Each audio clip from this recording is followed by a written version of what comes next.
just wonder if you could say more about what you said earlier about Gurdjieff saying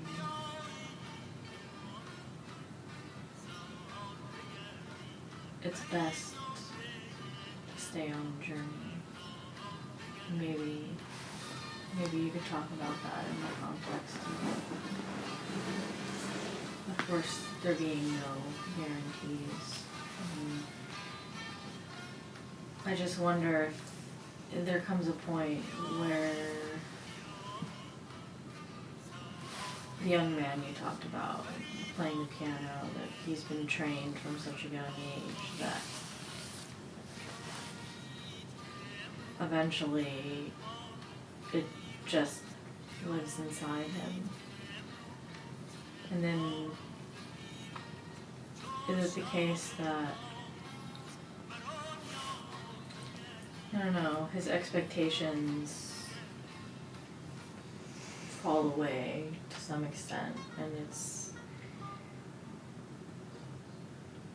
he's not really thinking anymore about what he might get from his journey of playing the piano. It's just simply about the passion for playing the piano, and he doesn't care anymore where it might go. If that makes sense. You know, In Search of the Miraculous is a book that's about maybe 500 pages. That particular statement was made only once, maybe twice. And it's a very, very, very short sentence.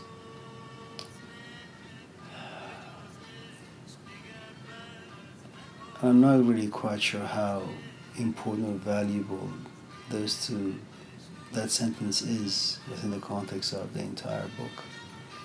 The other thing is, the book is written by Ouspensky, and he quotes Gurdjieff.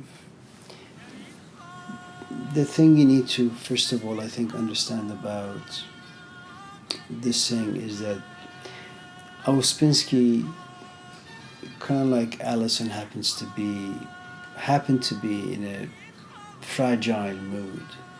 Not you, just Ouspensky was. And so Gurdjieff says something as a remedy.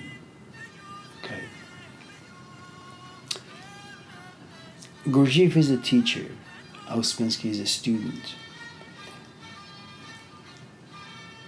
Gurdjieff knows how difficult it is to find students. He also knows how difficult the journey is. He also knows that when someone is confronted with difficulties, doubts come in, fear come in, sloth come in, anger comes in. And so what the student wants to do is, all of a sudden, when there is doubt, when there is fear, excuses are going to be created as a way of running away from the responsibilities made by the journey upon someone, you know. And in some ways, I think Gurdjieff says that to Ouspensky because Ouspensky left. Ouspensky didn't complete the journey, and he became relatively famous. He was able to have his own groups. There are stories that say he always wanted to go back to Gurdjieff, but Gurdjieff didn't let him. I don't know how true those stories are, but all I know is that he didn't complete the path the way the path was seen by Gurdjieff. For Ouspensky, he completed his path. There came a point he saw Gurdjieff being far too religious. Ouspensky didn't like it, so he walked away. Okay?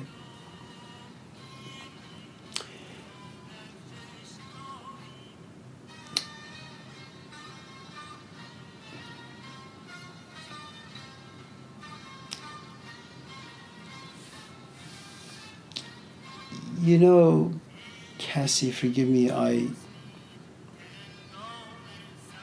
forgotten what you said. But I think if you were to look at the path as food, what we do is you eat what you can. Okay? There comes a point where you feel stuffed. So you put your food in a container, you wrap it up, you put it in the fridge to come back to it later. Or maybe you just trash it.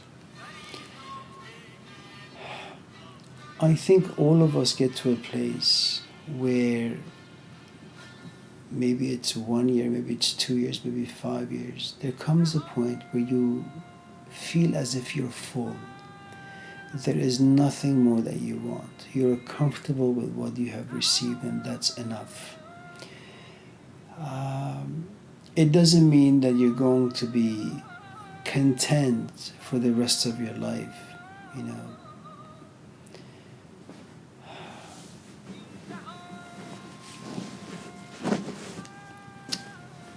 But what it does mean is that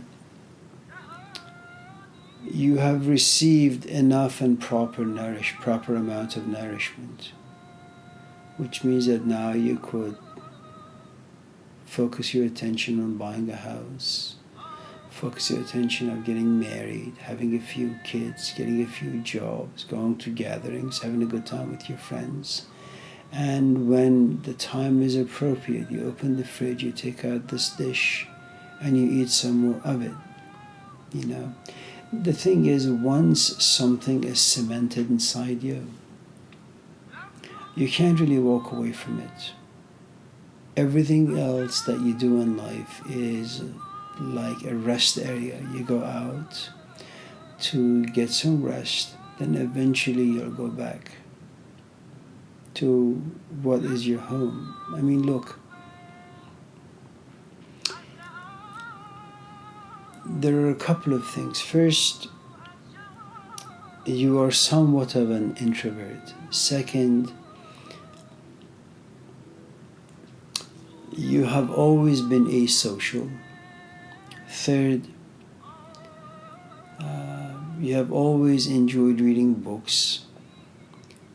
Fourth or fifth or sixth, you went into the world of martial arts. And martial arts is not a group sport.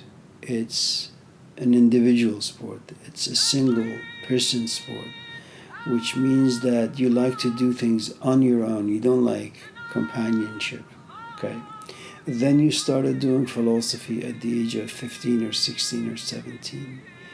And how old are you now? You're like 31, 32, 35? 37. Jesus, Cassie, you're old. So you've been doing this for 20 years. You know, it's nearly impossible for you. It's even if you come to hate philosophy, even if you were to hate philosophy. I mean, look, I'll give you an example. I'll give you an example of a guy you really, really, really like. And you know him well, Johnny Terry at Sierra. Okay? He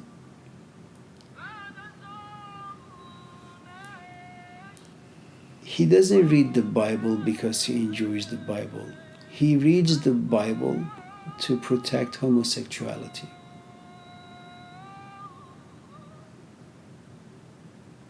There is no way, and he has a very intense and healthy relationship with the homosexual philosophy. Okay? There is no way that you're ever going to walk away from philosophy. Even if you come to a point where you say, I hate philosophy, you will use philosophical language to dismiss philosophy. You won't be able to walk away from anything. Now, if your question is, for the past 2 weeks I've been putting stuff in boxes to hold to the new house, and I haven't been really too philosophical, does it mean that I am really not on the path? Yes, for those 2 weeks you've been doing other things. Should you feel guilty? Absolutely not. Is it your right to walk away from philosophy and attend to your family's business? Absolutely. Who has the right to judge you about that? Not even God has the right. You know, you just have to come to a place where you say, you know, It's Wednesday. I am moving. I'm going to put philosophy in the freezer. I'm just going to attend to my life. And if Socrates wants to come up from the dead and make me feel guilty, you know, let him.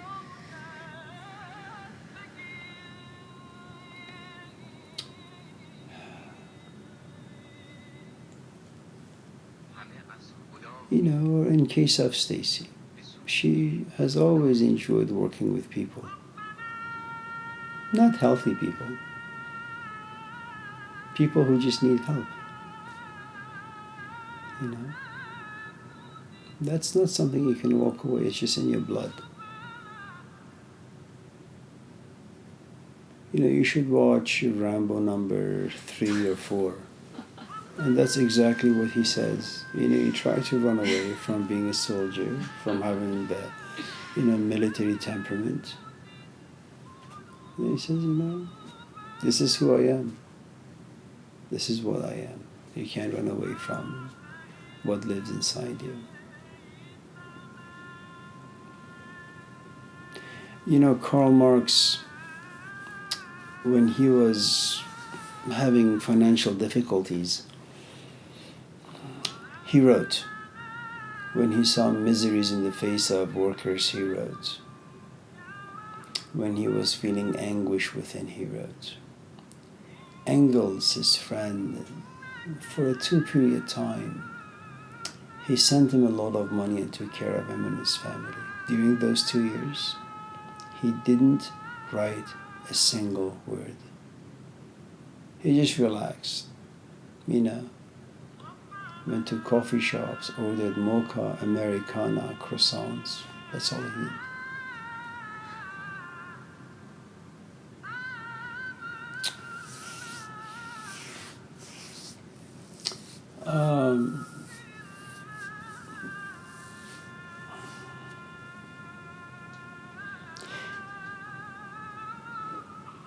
You know, if I was to be a bit morbid, you know, right now I am young enough and I suppose aware enough to be able to think philosophically, think about these ideas in this way. I don't know how I'm going to die, if it's going to be a heart attack and it's going to be quick, or I'm going to have cancer and it's going to be painful and prolonged. The truth is, Cassie, I'm not Job. I don't think I am, and I don't think when cancer comes my way or some sort of an illness, I'm going to be stoic about it. Eventually I'll be pushed into being, because all of us will eventually make peace.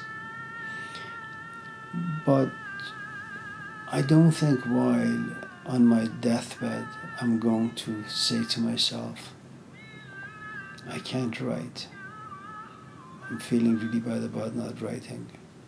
Because that stage is gone. I'm now in a different stage in my life. I am sick. And I'm trying to deal with my sickness the best I can. You know. And maybe you can look at this, you know, on a daily basis. You know, from 10 to 12. Just intellectually you happen to be in a very philosophical mood. But the moment your daughter comes home, you know, she pushes you into being something different. But I go back to, you know, what I said, which is it's nearly impossible for you to walk away from philosophy, from thinking and being in this way. It's not possible. You've been in it for too long.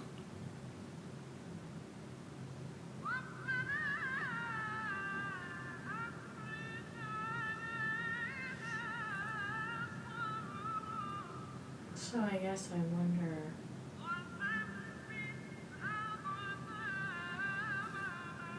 I'll try to just make this less personal, but if a person gets to a point where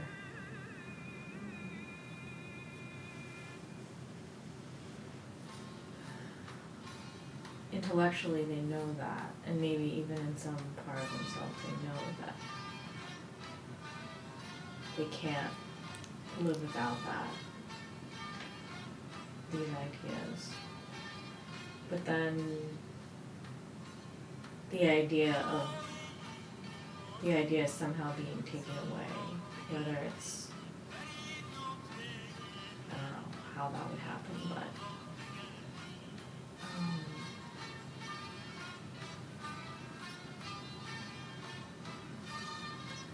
if there's a fear associated with the idea of being taken away, that's a very deep-seated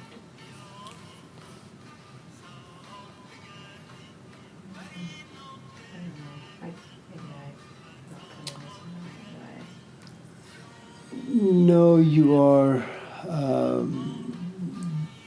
There are certain things that are missing in your expression, and it's a good thing that you're not saying them.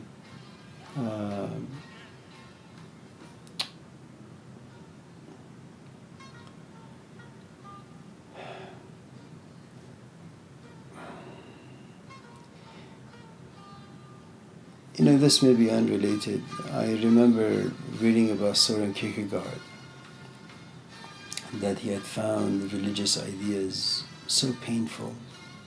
For him, they were delicious, but they were so painful for him. They made him so responsible and burdensome that he just felt as if he was going to break. So he walked away and he went back to the world of pleasure. And he drank, he smoked, he had encounters with women. But this other world that had lived inside him for such a long time did not leave him alone. Eventually he left the world of pleasure to once again go to the religious and ethical life.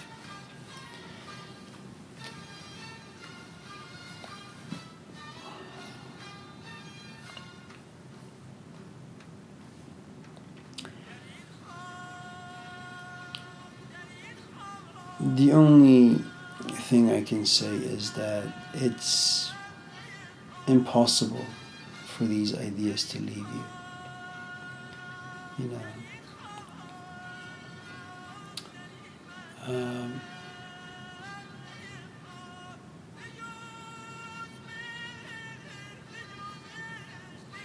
Today I didn't call my parents.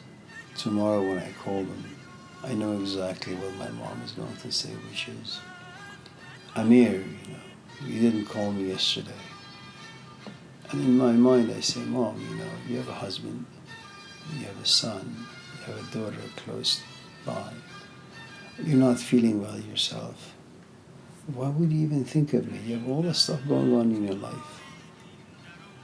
How is it possible that you have any brain space to think about this other son you have in the Bay Area? And the truth is, she does. And the point I'm trying to make, despite you being occupied in all these different places, there's a place inside you that will remain protected, will be remembered. So there is really no worry. In Persian we have a saying that به در میگم که دیوار بشنوه, that I talk to the wall so that the window can hear.